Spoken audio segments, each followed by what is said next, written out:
Another week, another game. This time, I decided to actually sit down and play Starcraft 2. The game has been out for years. I mean, they went to an anniversary edition, so it's had to be out for at least 10. And I realized that I never played it before, so I figured what time like the present. Now, I've played a lot of real-time strategy games, or RTS games, before. I mean, Age of Empires 2 hype, let's just be real. So I had kind of an idea of what to expect going in. I mean, RTSs kind of follow a similar format. But, since I never played the game, I figured the campaign would be the best way to kind of get started. It introduces you to the units that are going to be involved. It introduces you to the different characters and the overall story that's going to be going on. Now, as always, no spoilers that are going to be here, even though, again, games had an anniversary edition, so it's not like a too soon sort of thing.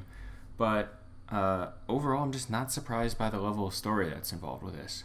And what I mean by that is that Blizzard's always been a company that creates this universe and just kind of expands on it and builds on it, and has always done that really well. I mean, you have Warcraft that became World of Warcraft and Hearthstone.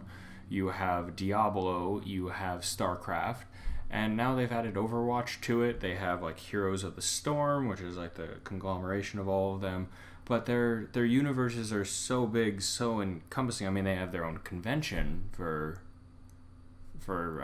every reason possible. They have so much going on that it's just, there's a lot to it, and so I'm not surprised that this game has so much to it.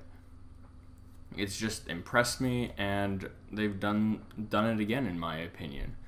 And as I said, the rules of these standard RTS games do apply here. You destroy the enemy and win. That's really what it is. You build structures and units, and that'll allow you to do that, and depending on if it's a 1v1 or a 2v2, it can get pretty crazy, and it's just how that goes and works out. I mean, there's 3 different races here. I mean, that's kind of common to understand that. Common info, not common to understand that, but common info for it. You have your Terran, who are like the humans, the Protoss, and the Zerg. And so it's kind of that 3-way battle, and they go against each other. And so sometimes you're playing against both of the other races, or you're playing against all 3, or who knows how you're going to go and do it, but it's up to you, and there's different strategies involved.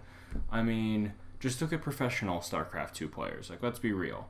I've heard that they do somewhere around 200 to 300 APM, which means actions per minute. So that's basically saying that their hands are not ever stopping, and they're constantly moving, and they're constantly clicking and doing things, where I'm probably at a fraction of that. And I will say it's experience, it's knowing what things there, but it just amazes me. It's really cool to watch.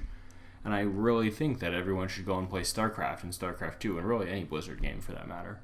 I mean, 1, because they're fantastic, and 2, in StarCraft 2's case, it's free, and who doesn't love free stuff? So that's why you should go and play it. And that's all I have for this week. So, hint time for next week. I am no longer just a man. I have ascended to something more. See y'all next week.